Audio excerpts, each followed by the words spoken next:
नमस्ते बच्चों। छठवीं बी और सी के लिए नांदुरकर टीचर विज्ञान का पीरियड ले रही है। तो हमारे पिछले वीडियो में हमारी रिवीजन चल रही थी। तो दूसरा पार्ट सजीव सृष्टि, इसकी रिवीजन हो गई थी। अभी तीसरा पार्ट की रिवीजन हम शुरू करने वाले हैं। तो तीसरा पार्ट है सजीवों की विविधता और वर्गीकरण। ये पार्ट की रिवीजन हमें शुरू करनी है। तो देखो, पहला प्रश्न है। तो कोई बच्चे क्या करते हैं, जैसे मैंने किताब पर आपके जो प्रश्न हल करके दिखाए ऐसे ही नोट किताब पर लिख कर दिखाते, लेकिन ऐसा नहीं करना। तुम्हारे वर्गपाठ की जो नोटबुक है इसमें प्रश्न लिखना है। मैं सिर्फ इसमें कौन से प्रश्न का क्या उत्तर है ये लिख के दिखा रही है। तो बताओ मैं किसके साथ जोड़ी बनाऊं।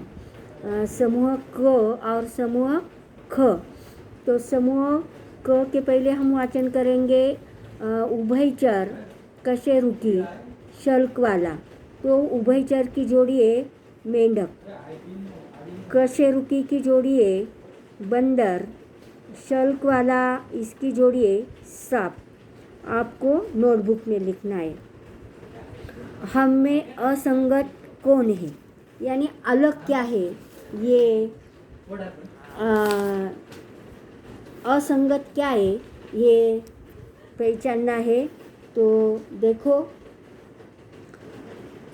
पहला है फफूंदी, कुकुरमुत्ता, सेवंती, स्पायरोगायरा। तो देखो, सेवंती ये स्वयंपोषी वनस्पति है, इसीलिए। और अन्य तीन यानी फफूंदी, कुकुरमुत्ता और स्पायरोगायरा, ये तीनों भी परपोषी है, इसीलिए अलग क्या है, सेवंती ये स्वयंपोषी है, इसीलिए इसमें अलग सेवंती ये आएगा। इसीलिए सेवंती के नीचे अंडरलाइन करो। पहले फूल सब लिखना है तुम्हारी नोटबुक में, और बाद में सेवंती के नीचे अंडरलाइन करो, नहीं तो सेवंती ये शब्द स्पेशल लिखो। दूसरा है आम, बरगद, ताड़ और चना। इसमें देखो, ताड़ ये इसमें शाखाएं नहीं होती है।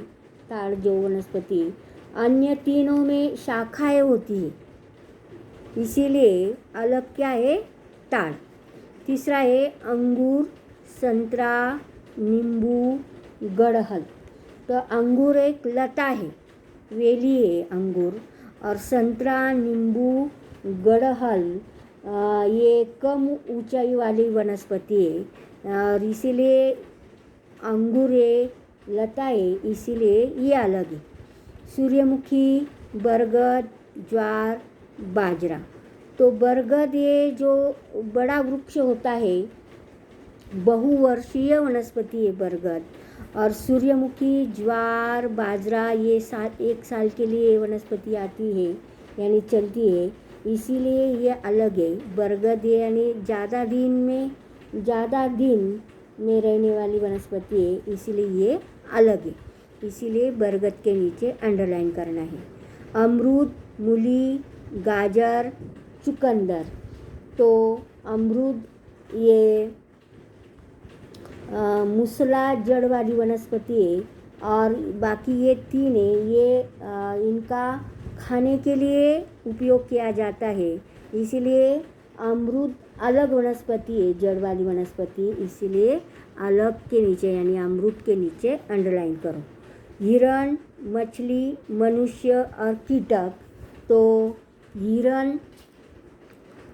मछली ये जल में रहती है, जलचर है।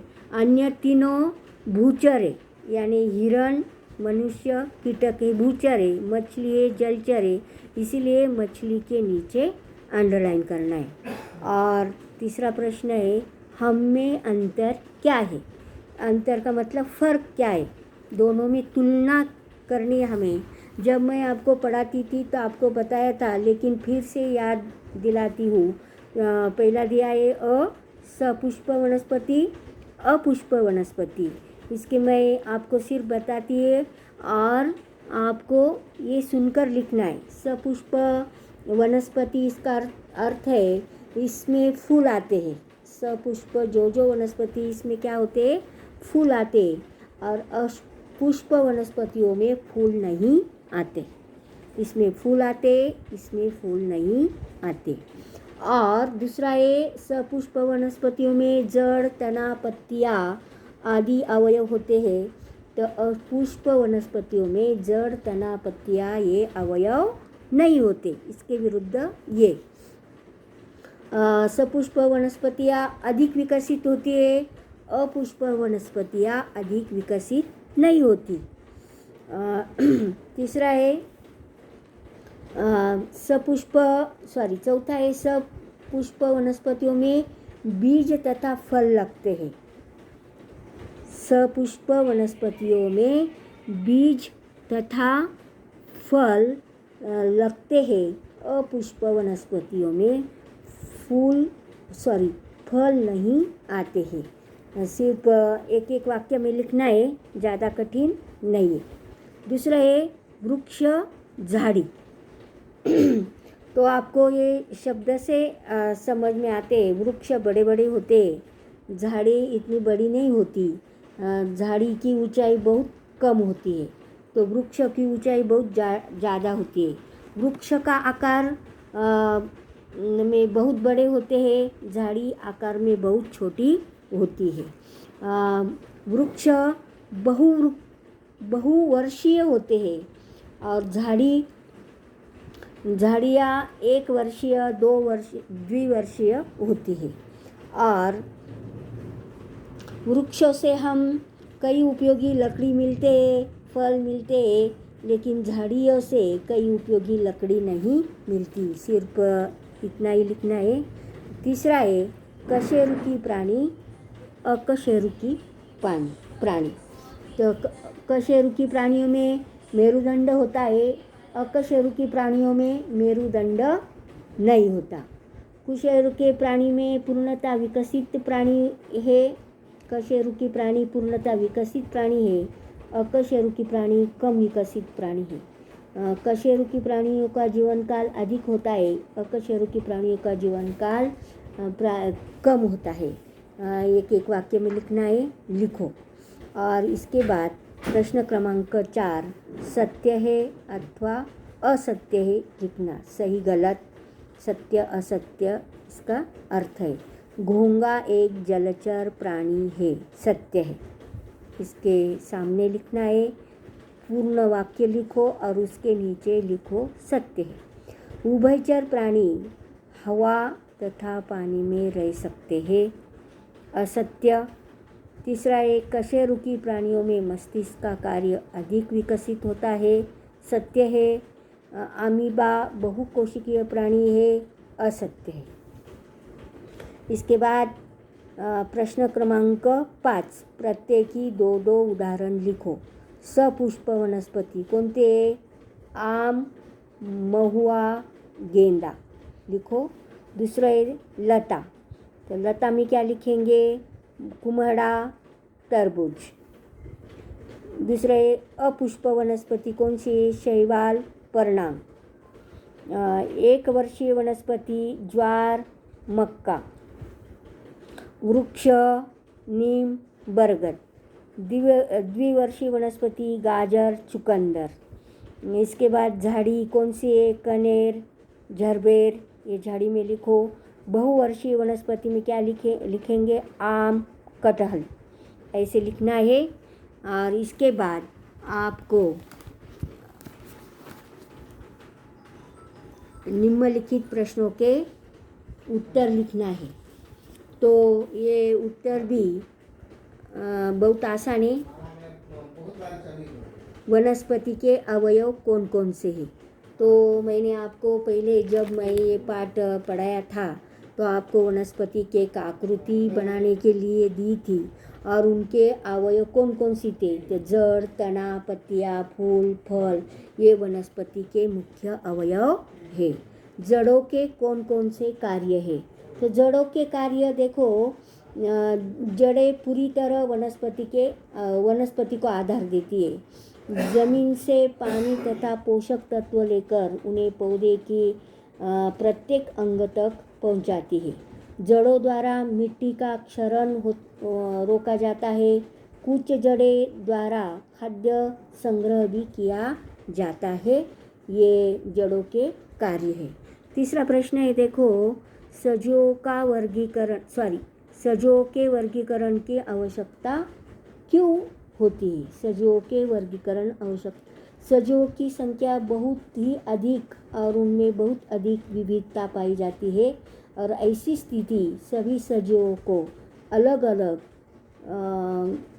अध्ययन कर पाना एक असंभव कार्य है और उनका वर्गीकरण द्वारा उसे वर्ग के किसी एक सजीव का अध्ययन करने के बाद उसे वर्ग के अन्य सजीवों की जानकारी हमने आप ही मिल जाती है। इसीलिए सजीवों के वर्गीकरण की आवश्यकता होती है। और चौथा प्रश्न है, लताओं की कुछ विशेषता लिखो। लताओं के तने अत्यंत कमज़ोर होती है, मुलायम होती है, हरे होते हैं। वृद्धि के लिए इन्हें किसी स्थिर के आधार की आवश्यकता होती है। कुछ लताएं जैसे कुमड़ा, तरबूज, ये जमीन के समांतर अपने पतले धागे जैसी रचना की सहायता जमीन से ऊपर की ओर बढ़ती है। मनी प्लांट ये भी लता है और इनका भी ककड़ी ये भी लता है, इनका भी हम जानकारी ले सकते हैं। इसके बाद प्राणियों और वनस्पतियों का वर्गीकरण कौन कौन सी कसौटियों के आधार पर करेंगे? प्राणियों का वर्गीकरण और वनस्पतियों का वर्गीकरण। प्राणियों का वर्गीकरण कोशिकीय रचना, मेरुदंडों का होना न होना, प्रजनन की विधि, आदिवास। वनस्पतियों का वर्गीकरण तने का घेरा, ऊंचाई, जीवन चक्र की कालावधि, सपुष्प या अपुष्प, वृद्धि का स्थान, ऐसे 2 भागों में इनका वर्गीकरण कर सकते हैं। और लास्ट का प्रश्न है, प्राणियों के शरीर का संरक्षण किसके द्वारा होता है?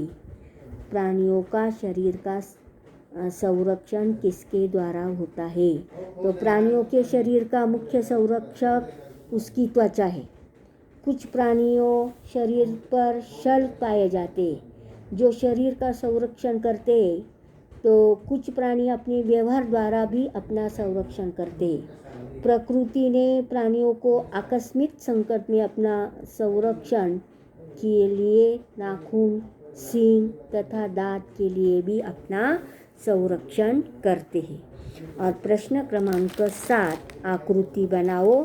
तो हमारे अध्ययन जब मैं आपको पढ़ाती थी तो ये आकृति आपको बनाने के लिए दी थी।